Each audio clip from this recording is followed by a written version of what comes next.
All right. Good afternoon, everybody. Thanks for coming. Happy Friday. Happy Lunar Year. Happy what? Lunar Lunar New Year. Lunar Year. Happy New Year to you. Lunar New Year to you. So just a few things at the top, and then we'll get right at it. Let me start with some partner activity in the Indo-Pacific Theater exercise. Udabayas 20 kicked off in India this week. This is a U.S. Army Pacific-sponsored exercise that involves approximately 250 U.S. Military personnel and 250 Indian Army soldiers, and is designed to enhance combined interoperability capabilities through training and cultural exchange. This exercise continues to solidify the U.S.-India major defense partnership and advances cooperation in support of a free and open Indo-Pacific region. By way of schedule, just to let you know, today Secretary Austin had a call with recently confirmed Dennis McDonough, our new Veteran Affairs Secretary, to congratulate him on his confirmation and to discuss areas of mutual concern in supporting those who have given so much to defend the nation. And they look forward to a very close working relationship going forward. Now, hopefully you've seen our announcement this morning on the Commission on the naming of items of the Department of Defense that commemorate the Confederate States of America, commonly referred to as the Confederate-Based Naming Commission. It was set up, of course, as you know, in the fiscal year 21 National Defense Authorization Act, and as part of that, the Secretary was required to nominate 4 members to that commission. You saw their names, but I'll repeat them here. Retired Admiral Michelle Howard, retired Marine Corps General Bob Neller, Dr. Corey Shockey, the Director of Foreign and Defense Policy Studies at the American Enterprise Institute, and retired Army Brigadier General Ty Sigilly, who is an emeritus professor of history up at West Point. The Secretary was very grateful that they agreed to take this on, and he looks forward to seeing the results of their hard work with the other commissioners were named by Congress in a bipartisan way in the months ahead. Finally, in support of FEMA, as one of the many federal agencies involved, we continue with our deliberate and phased support for emerging FEMA requirements. The first team of 222 personnel, we've talked about this team before. They arrived in California, and they'll be operational, we expect, by Monday, supporting a mega vaccination site in Los Angeles. We will expect to have more information for you next week about the other 4 teams that were announced, the first 5. So we'll have more information we expect next week in terms of where they'll be going and where they'll be coming from, quite frankly. Additionally, I want to tell you that the Secretary has authorized an additional 20 teams to support FEMA at vaccination sites around the country. 10 of these teams will be Type 1 of the same ones that we talked about last week, 222 personnel supporting a mega vaccination sites. And then the other 10 will be smaller Type 2 teams of 139 personnel supporting smaller vaccination sites. These 20 teams are being organized to support FEMA-identified sites and will be deployed as requirements evolve. This will bring our total now to more than 4,700 active duty personnel supporting or preparing to support FEMA. These personnel are in addition to the more than 26,000 National Guard members and 3,000 active duty personnel who have been supporting COVID efforts over the last year. We're going to continue to work with FEMA as they continue to work with state and local authorities to refine their plan for vaccination sites across the country. Details are still being worked out across the interagency, and we'll keep you up to date as we know more. I'm giving you everything I know today. We don't have sites for all these additional 20 teams that the Secretary authorized. He did this as a request for forces from General Van Herk, the Northern Command Commander, and they and we will continue to work through more details about where they're going, when they're going, and where they're going to come from, where their sourcing is. So with that, we'll start with Lita on the phone. Hi, thanks.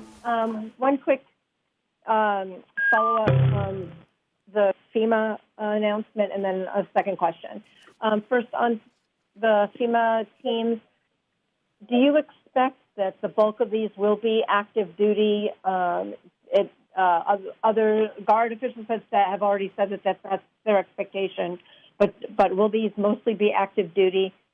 And do you expect that you're still working towards the 100 teams, or is this, do you think, more a scaled back version of what FEMA initially asked? And then my second question is just an update. You had talked previously, gotten questions about the U.S. military response to the southern border. I think people have been asking questions about this for a couple of weeks now, and I'm wondering if there's a problem in getting some of the accounting for the funding. Is there an issue with the information that the previous administration left, or is the Pentagon having a hard time gathering the totals? It would seem as though it wouldn't be that hard to get that kind of accounting.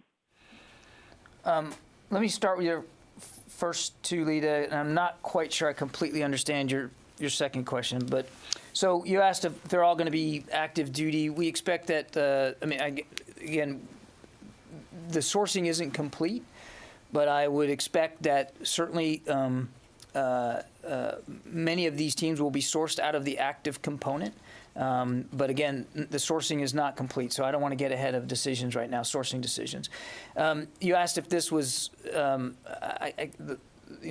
if we didn't envision sourcing the whole 100, and as I said in my opening comments, this will be a deliberate and phased approach, what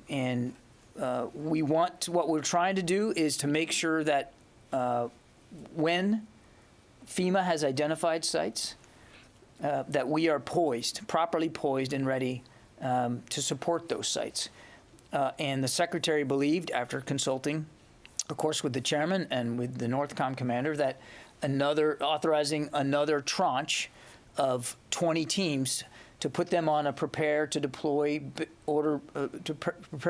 basis in a rolling fashion was the right way to do this. And so they will be put on, we know as PTDO, in keeping with General Van Herk's scheme as he works with FEMA. And certainly we would defer to him on that. But this is, again, a phased and deliberate approach here to try to make sure that that we are poised and ready to support FEMA on their timeline and the timeline of the states and authorities, local authorities that they're working with. On your southern border question, if you're asking about reprogramming, and maybe I'm wrong, that's not what you meant, I know of no reprogramming decisions that we are considering at this time, but I'm not sure that was your question, Lita, so I'm going to throw it back over to you to see if I missed it. Well, yeah, so reprogramming is part of it. I think there's just been a number of questions over the last couple of weeks about where the department stands on the southern border mission, considering that the White House has formally ended the mission. And I think we're just trying to figure out what exactly that means, including the reprogramming, which you said as far as you know right now, there's no money. Are you saying no money can be reprogrammed, or no money is currently being reprogrammed? What I'm saying is I don't know of any indication early on that some could be reprogrammed, but go ahead. Right. I don't know of any reprogramming decisions that are being made right now with respect to the decisions that were made by the previous administration to move money out of military construction and other infrastructure support to building the wall. So if we have something to announce in that regard, or a decision that has been made, we'll certainly keep you apprised. But I'm not aware, and I did ask about this morning, I'm not aware of any reprogramming decision that's in the works right now. If that changes, of course, I'll let you know. And as for the mission itself, I think I said this yesterday, that the small number of troops that are down there now, they will remain there for the remainder of the year. That's the plan right now. Let me go back to the phones again. Dave Martin from CBS. Yeah, when you said the total number of troops that are now on prepare to deploy orders, there was a call in that blocked out the number, and I didn't hear it. So if you could repeat that. And, the original FEMA request was always put in terms of 10,000 troops. You said could be more, could be less. Now that you see what it takes to man a Type 1 and a Type 2 site, if you do all 100, do you have any estimate on how many troops we are talking about? Well, so the number that you missed was 4,700, and that would put you at 25 teams. And obviously, if you could do the math, if you times that by 4, if you get to all 100 teams. But again, I want to stress the very deliberate and phased approach that we're taking here, working in lockstep with FEMA and with other federal government authorities here to make sure that what we're trying to do is to be ready when we're needed, and so these additional 20 teams that the Secretary has now authorized, well, now we can start to prepare them, even if they don't have a location to go right now, even if it hasn't, all the sourcing hasn't been done. As that sourcing is determined, we can make sure that they're properly trained, make sure that they're properly resourced, make sure that the commands that they will be leaving have time to prepare for their departure, to make sure that any risk to the military treatment facility requirements is mitigated. So it's again a very phased approach, but that's how we're thinking about it. So right now, as I said, we're at this 4,700 that the Secretary has authorized. One team, as you know, is already on the ground. We'll be ready by Monday, and then we'll just see where it goes from there. We're going to take a very deliberate approach on this. Tom? John, the NATO defense ministers will be meeting next week. Of course, Afghanistan will be on the table, and I know the Secretary Austin's taking part in that. Do we expect a decision at that point on whether the U.S. will abide by the U.S. Taliban agreement and withdraw all troops by May 1st, or there's some talk they may kick that decision into March? If you could kind of walk us through that. Well, there's no question that the NATO mission in Afghanistan will be a topic of discussion at the Defense Ministerial, and the Secretary is very much looking forward to it. And as I think I've said before, that discussion will clearly help inform his thinking and the sort of advice that he will be expected to give to the Commander-in-Chief. I wouldn't get ahead of the ministerial in where it's going, and I certainly won't speak for our allies. I can just tell you that the Secretary is looking forward to having that conversation with them. And as he has said in every conversation he's had with his counterparts, particularly his NATO counterparts, no decision that we make is going to be done without proper consultation and discussion with them. And he very much looks forward to the ministerial meeting next week as another avenue to have that. I mean, he's already spoken to many of them individually. He'll have a chance now to speak to them more collectively. So the bottom line is it's too soon for a decision on troop reductions. It's more informational, gathering information on the way ahead. The Commander-in-Chief makes those decisions, so I certainly won't speak for President Biden or what timeline he's on. Nothing has changed about the fact that we continue to review the status of the agreement and the degree of compliance by parties, and no decisions have been made on force structure. If and when that happens, that's a decision for the Commander-in-Chief. The Secretary wants to obviously be able to help inform that decision-making process. And again, as I said, the defense ministerials will help give him a chance to do that, to be able to go back and inform his own policy recommendations. Jen? Why has it been so difficult to close Guantanamo Bay, and can the president just order it closed? I won't speak for the president.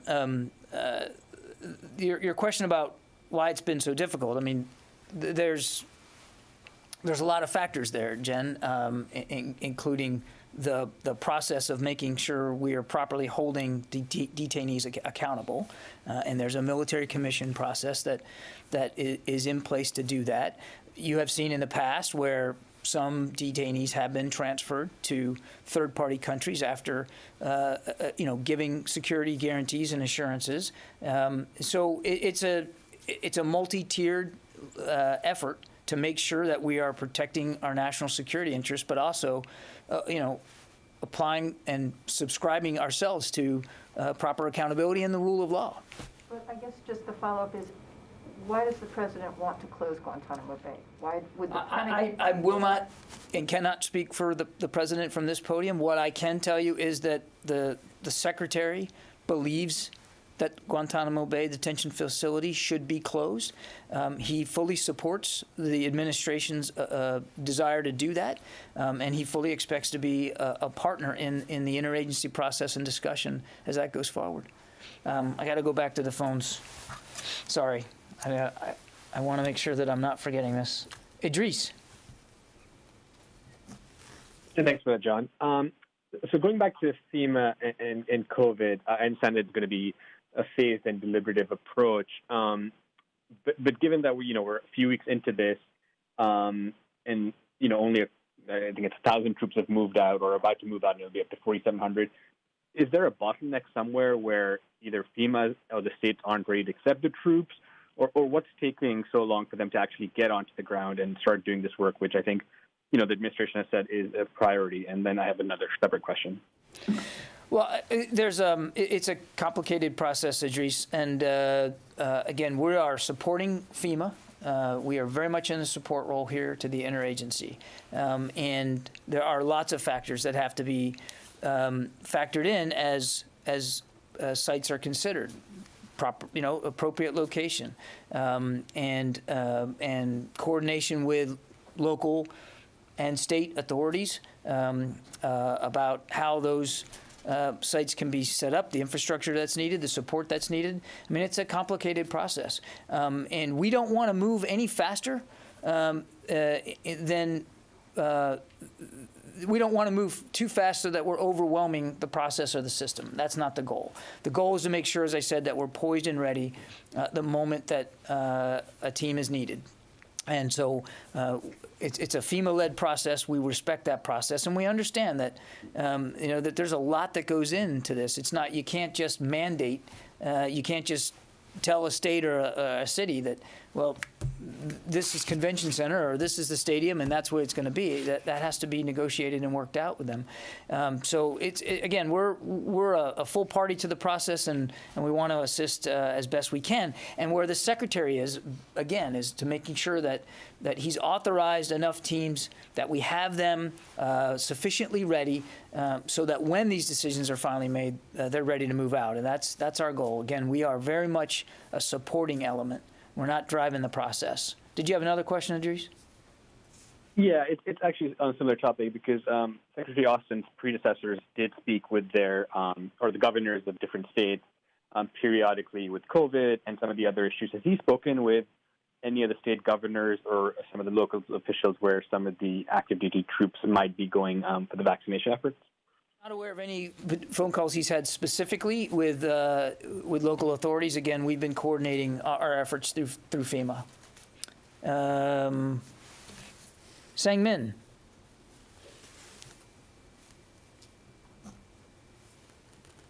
Sang-Min Lee, are you there? Okay, I'll move on. Jeff from VOA. Hi, thanks very much for doing this. Appreciate it. A couple of quick questions. First, any update on the security request for help from Capitol Police or the Secret Service? Can you hear me? I gotcha. Okay. Any updates to the security request from the Secret Service or the Capitol Police in terms of security by the National Guard in the D.C. Capital region during the impeachment trial? Any additional requests? Yeah, any changes in the status in terms of anything with the National Guard that's gone through the Pentagon? No, I think the number today is, I don't want to guess, it's 6,061 As of today, they continue to support the FBI, the Capitol Police, the Park Police, Secret Service, and the City of Washington, and I know of no changes to the mission requirements. Okay. Thanks very much. And also, Go ahead. oh, thank you. A little more in-depth question. Looked at the Pentagon taking at extremism in the ranks. How much is the Pentagon concerned about some of the extremist groups who are targeting either current military members or soon-to-be former military members, soon-to-be veterans, of those groups having links to foreign groups or foreign governments? Is that something that the Pentagon is taking a look at? I don't know of any particular study here in the building to look at that linkage between some of these extremist groups and foreign entities. But as I've said before, we are certainly mindful of the fact that that some of these groups, actively try to recruit soon-to-be veterans to bring them in, and that is of concern. And one of the things that the Secretary and the chiefs have talked about is, and I suspect they'll continue to explore, is the degree to which we need to do a better job educating future veterans as they get ready to leave the service as to what's waiting for them and who's waiting for them on the other side of that. Did that answer your question? Yeah, thank you. Okay, Dan? On the joint, I have another question, but just want to ask, is there any update on the Joint Base Andrews incident and the security breach that occurred? I don't have one for you. I'd refer you to the Air Force on that. Okay, and then would the Secretary be open to the idea that's been proposed in Congress that would create a new criminal offense in the military code where if you advocated violent extremism, that would be a kind of a particular offense? Is that something that's being looked at? I'm not aware of an active effort to look at that, but I will say, and the Secretary's made it clear that that he wants to conduct a review. He wants to learn more about the depth of the problem and potential solutions. And I wouldn't rule anything in and out of that. I mean, and I would not be surprised if they take a look at whether other accountability measures need to be in place. Now, again, I wouldn't speculate about changes to the UCMJ.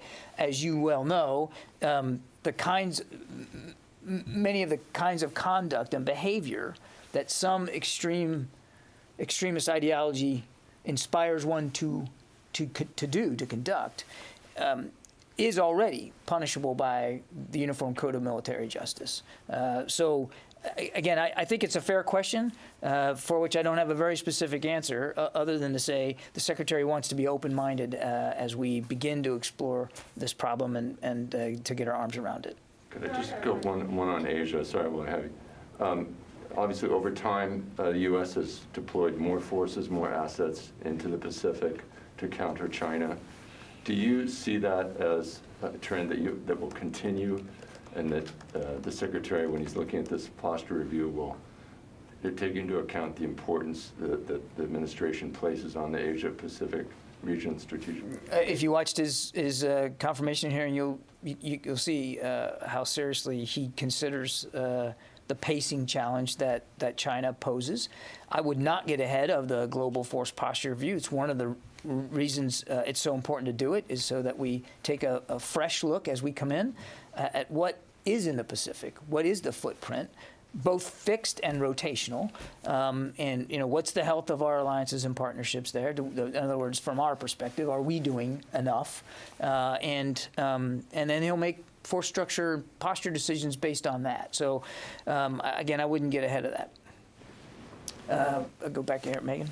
The 10 Army posts have gotten the most press, of course, about changing the Confederate names, but is there a list of entities, buildings, everything else that OSD has that they're going to be working from to change names? It's a good question. Let me take it. Okay. Let me take it. I mean, we have lots of lists here, and we might very well have one. We're certainly going to rely, though, on the work of the commission. I'm sure they will be working off a list of, because remember, it's not just bases, it's items, it's virtually anything inside the DoD portfolio that is commemorating the Confederate States. So it's bigger than just bases. It's a good question, though, so let me ask. Yeah, go ahead. Thank you, Jen. John. I have two questions for you. one on the burden share and the other one for Burma issues. It is reported that 13% increase of defense cost sharing between United States and South Korea. Okay, thank you. You say you want to do it? I have a waiver All up right, here. thank you. Oh, that's good point. Thank you. Go ahead. What's your question? Okay, that the 13% increase of defense cost sharing between U.S. and South Korea will reach an agreement. Do you have anything on that? I don't, and I would refer you to the State Department for that. Okay, but also another one. I think you better know about this because this is defense cost sharing. Why you? It's an issue for our colleagues at the State Department to speak to. I hope you have a right answer to me today. A lot of things you just ask there, ask there. Anyway. I'm really sorry. I'm disappointing you. Okay, second question for you. I think this one you cannot answer for me. Well, we'll see. President Biden signed an executive order for Burma last Wednesday.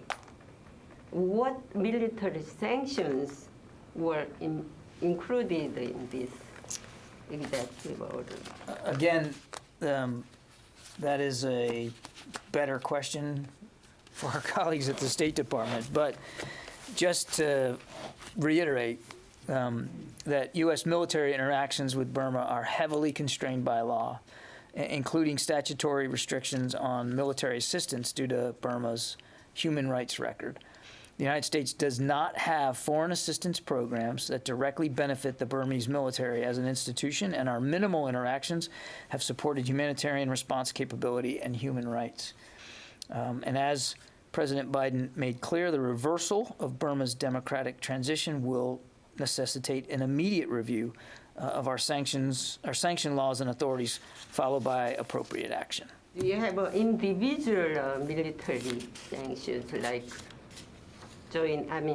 chief of commander in Burma?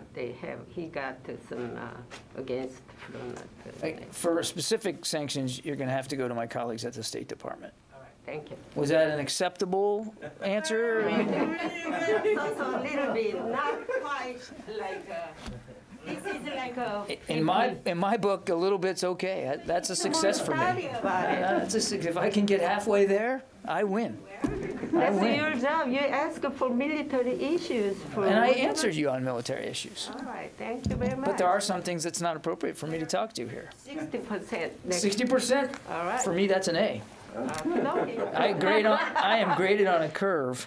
That's true. The next time I get 80%. Marcus, on the phone. Hey, John, thanks. I know we're only 3 weeks in, but Secretary Austin and Deputy Secretary Hicks, I believe, are the only two of 61 political positions that require Senate confirmation who are actually confirmed. When should we expect to hear about some more nominees who will be making up the rest of Secretary Austin's team, and do you have any type of goal in place for when you'd like the bulk of the team, in the building? Thanks. Well, that's a great question, Marcus. Obviously, we want to get the team fully on board as soon as possible, and we continue to onboard new members every week. I can see if I got the number for this week. I don't know if I do. I'll look for it, but. We continue to do that. We're putting them on our website so you can see exactly who's coming in and what jobs they're having. You're talking about Senate confirmed positions, and clearly we look forward. The Secretary looks forward to working with the Senate to continue to working with the President and the Senate to make those nominations and to get people confirmed. But there's a process here, and we're still at it. He is more broadly very, very dedicated to making sure that that civilian oversight is applied here in the Pentagon, and that requires, nominating or recommending to the President nominating the right people with the right skill sets for these jobs. They're very important jobs. And so while we certainly want to get the right talent on board as quickly as possible, we don't want to rush to do that either. You want to make sure that the process is deliberate and that you are, that you're able to tee up to the president the sorts of people who have the leadership skills and the experience to handle these big jobs. So it's something, Marcus, that I can tell you, and I know firsthand that he's thinking about and talking about every single day. But he wants to do it the right way, not necessarily an overly fast way. Did that answer your question, Marcus? Yeah. Does he plan to go from like a top-down, under service secretaries, undersecretaries, or is there another part of this deliberate process that you referenced or another way of conducting this deliberate process that you referenced? Well, I don't have a scheme to lay out for you, Marcus. He's obviously, we're aware of the Senate confirmed positions that still have to be filled, and I'm not aware that he's got sort of a certain tiered approach. But if I'm wrong about that, I'll go back and correct that. I do know that it's something he's very focused on. I got one more here. Jared from Al Monitor. Hi, thank you for doing this. Just a quick question. Israeli police revealed yesterday that more than 20 Israeli citizens, including former military and defense industry personnel, are under criminal investigation in a scheme to apparently quietly sell advanced drone technology to an undisclosed country in Asia. Has Israeli authorities been transparent with the Defense Department on this investigation from the start? And has the revelation affected cooperation with Israel's, military or defense industry in any way? I do not have details on that investigation, so I'm really not at liberty to discuss that in any way. And I don't know that even if I did have specific information, that would be something we would be talking about from the podium. So I'm afraid I'm not going to have much for you on that today. Yes, sir. Thank you. Iran is enriching more and more uranium at a higher grade and with more quantities. Is it something that alarms you? Is it something that there is a message to Iran to understand that America will not take it from them? Certainly, as the president has said, we want to see Iran meet its commitments to the JCPOA, the Iran deal. And as Secretary Austin has said, no problem in the Middle East gets easier to solve with a nuclear-armed Iran. And the administration has been clear that they don't want Iran to achieve that kind of capability. I will defer to our colleagues at the State Department for specifics on what they're thinking about in terms of managing that process from a diplomatic perspective. From our perspective here at DOD, it's about making sure that we have a robust enough presence and deterrent capability in the Middle East. And as I've said many times, the Secretary constantly looks at that. Certainly it'll be part of the global posture review, but on a day-to-day basis, it's very much on his mind, and to make sure that that we have both the fixed and the rotational capabilities in the region to deal with the threats that are posed by Iran. And I should assume that you do have enough in the area now. It's something that we look at every day. The Secretary's comfortable that, and he's in constant communication with General McKenzie. He's comfortable that that we are able to meet the threats. But it is something you have to constantly evaluate and look at. That's why we have a combination of fixed forces in the region as well as rotational. And those rotational forces, we just talked about aircraft carriers a couple of weeks ago, they constantly change. So it's something that he's always thinking about, and we always want to make sure that we're adequately postured and prepared to defend our interests there in the region. Thank you. Okay. Yes, sir. Thanks, John. Jack Dash from Foreign Policy. Our colleagues at Vox reported today that Bishop Garrison's going to start next week, I guess Monday or Tuesday, as a special assistant for diversity to the Secretary. Just wanted to ask what his mandate will be and what his relationship will be with this congressionally appointed commission with regards to the base renaming. Look, I've seen the article about Mr. Garrison. What I can tell you today is we certainly look forward to having him on board. He will be working on diversity issues here at the Pentagon. The Secretary looks forward to benefiting from his experience and wisdom on that. As for the specifics, I'd rather just wait and, until we're a little bit farther along in the process to speak to that. Thanks. And just to follow on Marcus's question from earlier, do you have a timeline for when Colin Kahl will be up for his hearing for USDP? That's a question for the Senate Armed Services Committee. Tony. I have a question about the F-35 program. It's one of those rotational forces the U.S. has now to deter bad actors. The Air Force is facing an engine shortage. Your acquisition and sustainment people are all over it, apparently, to solve the problem. Can you, in layman's language, lay out what's the issue and what's the level of concern here, since this is the Pentagon's largest weapons program, and it is being used around the world to send messages to our adversaries? Right. So since about August of last year, acquisition people here at the Pentagon, along with the military services and Pratt & Whitney senior leadership, have been actively engaged on F-35 engine availability issues. The leadership team here is focused on a comprehensive recovery plan to mitigate the readiness impact to our F-35 operational units. They don't deem the engine issues right now to be a safety of flight issue, but maintenance inspections are resulting in unscheduled engine removals. And as I understand it, and I don't want to get too in the weeds because I'm not an aircraft mechanic, but it has to do with the turbine blades of the engine and some malfunctioning that they're experiencing there. What's the level of concern, though, among the acquisition people here? Is this a nuisance, an irksome problem, a significant issue? I mean, I think that's a fair question, Tony. I think they're taking it very seriously. I mean, you're right. This is a very expensive program, and it's an important, critically important platform for the Joint Force going forward. And we're very dedicated to the future of the program. So obviously, I think everybody's taking it seriously, as you would expect we would. Let me go back to the phones. Alex from Vox.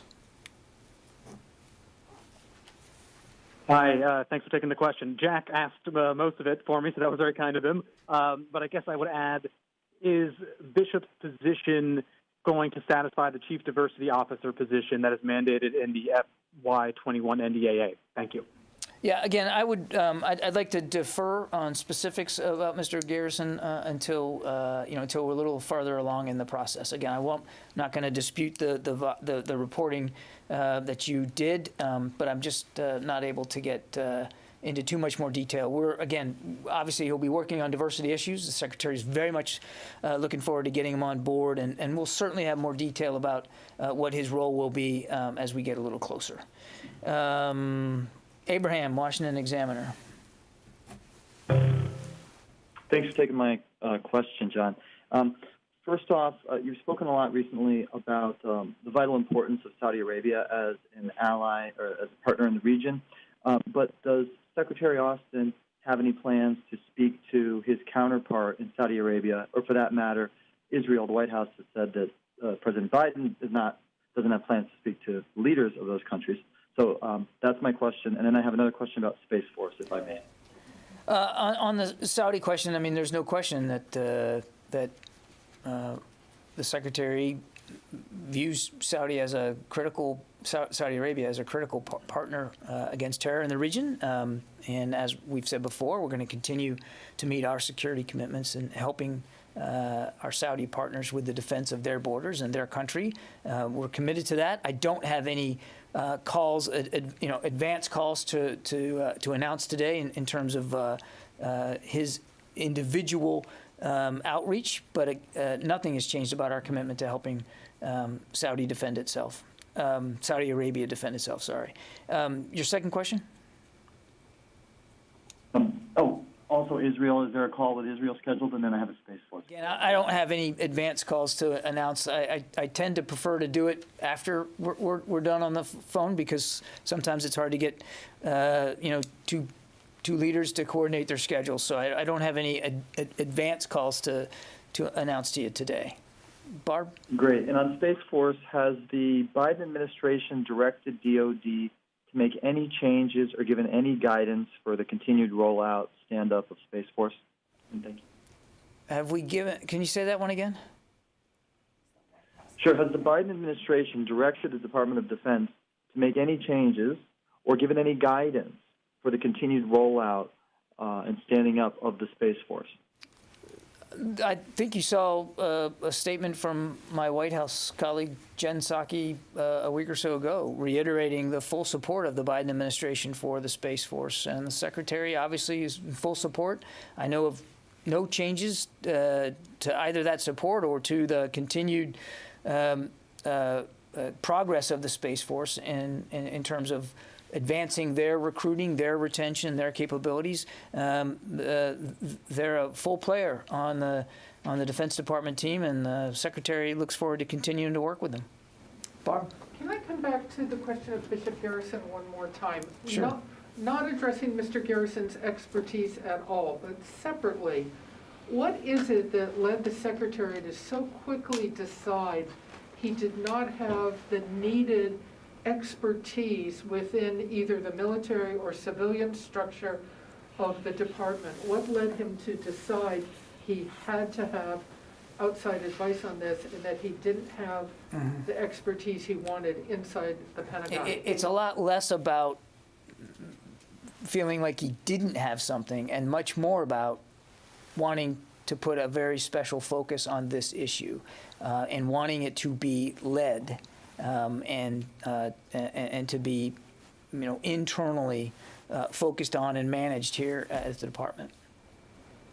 Yes, ma'am. My name is Ariana. You can call me Ariana. Okay. I have two questions. I'm John. You can call me John. So I have two questions. The first one is, what is the Young strategy to reduce conflict and promote peace and security in China Sea?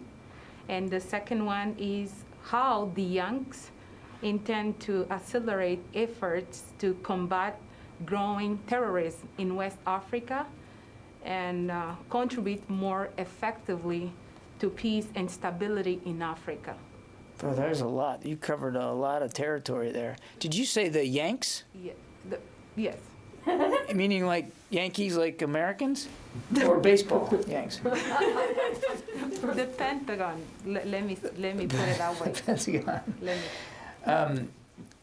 Look, it's gonna sound like I'm giving you an answer Jenny would hate, but it's the truth.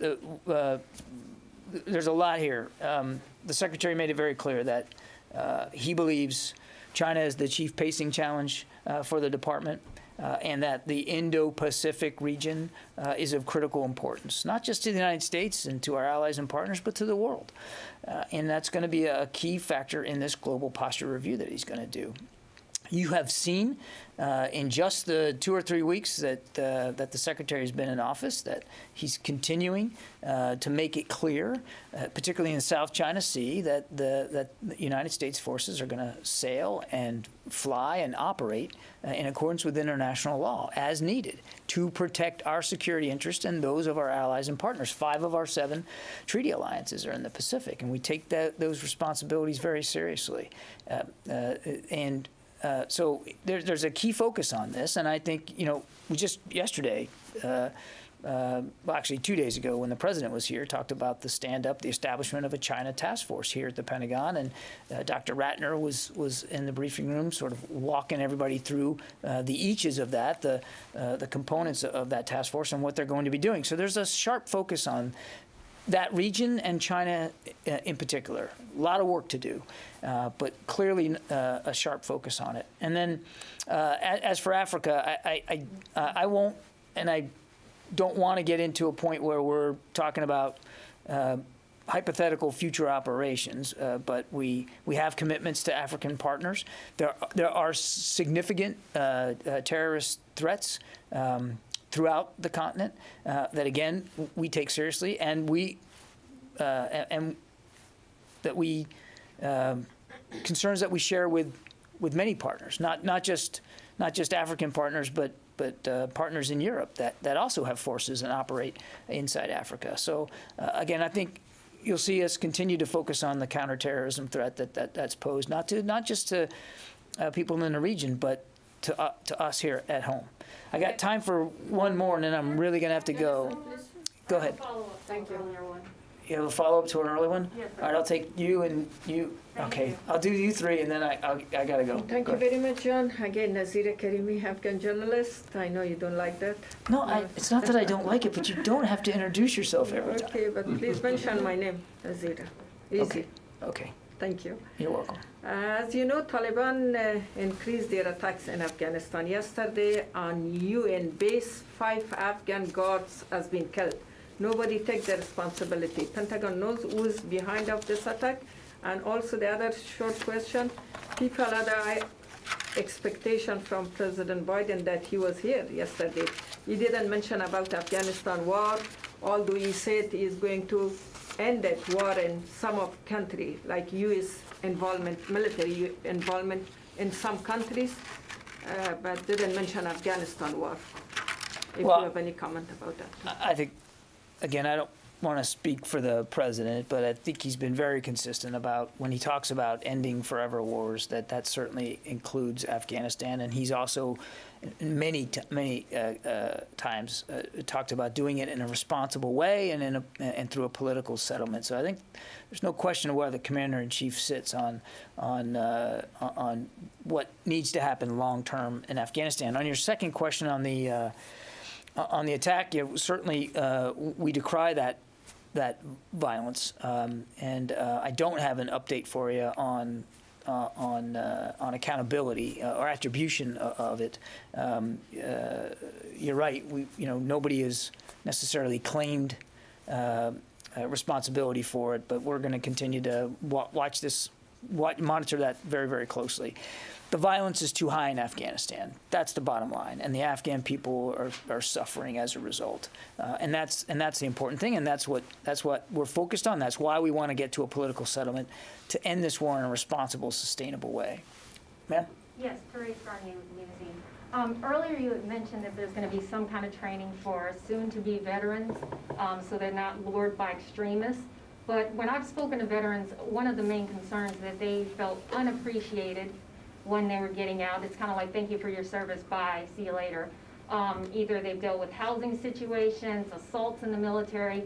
So what kind of training are you going to be able to provide to soon-to-be veterans when they're already feeling like unappreciated their time in service to keep them from wanting to be a part of extremist groups? Well, look, it's certainly troubling if any vet leaves the service feeling that they were underappreciated by the services. I can't certainly speak to any one particular anecdote or any batch of veterans. Obviously, that's of concern. We do the best we can to make sure that people have opportunities in the military to grow and develop. I certainly didn't feel underappreciated when I left. I can only speak for myself. And the Navy was very, very good to me and to my family.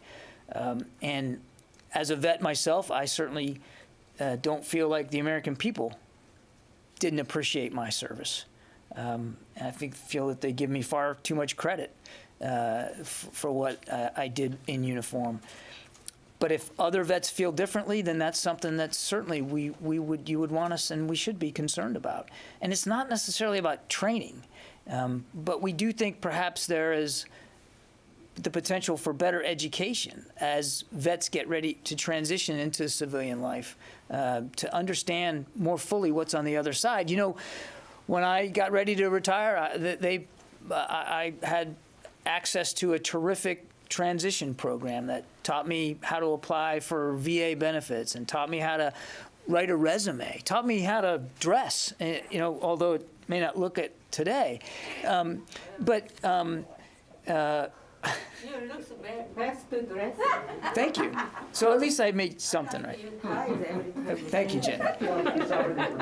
The point is that there's a concerted effort to prepare people as they get ready to retire. And I witnessed that, went through it myself. Maybe there's more we can do. Maybe we need to help veterans, future veterans, understand the pull that can come from some of these groups. And maybe those groups are targeting potential veterans that feel disaffected. So this disaffection I'm not at all dismissing that, and I'm certainly not questioning that you've heard that legitimately from some. That's a concern. And so, again, back to what the Secretary wants to do is to better understand what we're doing on the front end when somebody decides they want to join the military, to understand who they are and what values they espouse and how much of those values align with our own, as well as while they're in the service and then certainly as they're getting ready to leave. And so it's a pardon the phrase, it's a soup to nuts approach I think he wants to take here in terms of making sure that when people leave, they certainly should feel appreciated, but also informed about the risks that are out there. Laura, you mentioned TAP. I believe it's TAPS. It's usually, I believe, 7 to 10 days where they, death by PowerPoint, they're going through what you can do. A lot of soon-to-be veterans are saying that training is not long enough. They're getting a bunch of information thrown at them, and then at the end, they're just going, all right, here you go, here's a book. And I've gone through that program, so I know. So what, are you going to expand that program and make it longer? Like what? I don't think it's called TAPS, and I don't have any specific things to read out to you now in terms of decisions about transition planning, except to say that that is certainly on the Secretary's mind, and I would not, I don't want to close down his decision space, but I fully expect that he'll be looking at transition programs as part of this process of trying to get a handle on the degree to which these groups can recruit and inspire recruitment of future veterans. But I just, we're not at a point right now where I can tell you for certain that we're going to look at this program or we're going to change it this way. Laura, you get the last question today. Yes, awesome. Thank you. So the Trump administration often used these NATO ministerials to hammer Europe on increasing defense spending and those kinds of things. Can you say what tone or message Secretary Austin means to strike on this topic? And related, what message does he want to convey during the ministerial regarding Turkey and its moves toward Russia? I'm not going to get ahead of the Secretary on specific issues, but to your broader question, I suspect that the Secretary will certainly reinforce the view that collective security is a shared responsibility, and every ally bears that responsibility, and part of that responsibility, of course, is an adequate level of defense spending. It's at the 2%, according to the Wales Summit, and that we certainly, want to see everybody take that shared responsibility. But I also think that he will recognize that many of our NATO allies are, in fact, meeting and or exceeding that 2%, and many that aren't there yet are striving mightily to get there. It says the NATO Secretary General calls it the 3 C's: cash, competencies, and capabilities. I think that's right. I might have that wrong. I should not have used it if I couldn't say it accurately. But and he shares the Secretary General's desire here to make sure that that the alliance is fully relevant and fully ready. But I think you'll see a supportive message from the Secretary about how relevant NATO is. I mean, his first call was to the NATO Secretary General, Jens Stoltenberg, and there was a reason for that.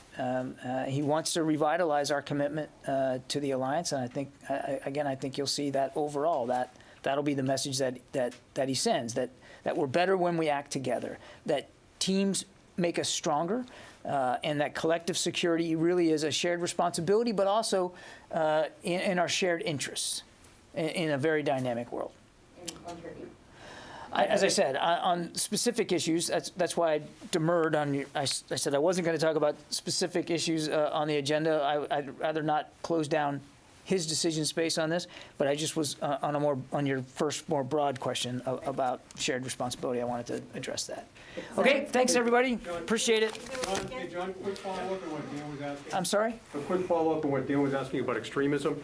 Has the Secretary received any statistics from the services about extremism, how many have been kicked out, how many recruits turned away, anything that would give them a sense of the scope of this? I don't have an update on data for you today. Sorry. Okay, thank you, everybody. Have a good weekend. Yep, thank you.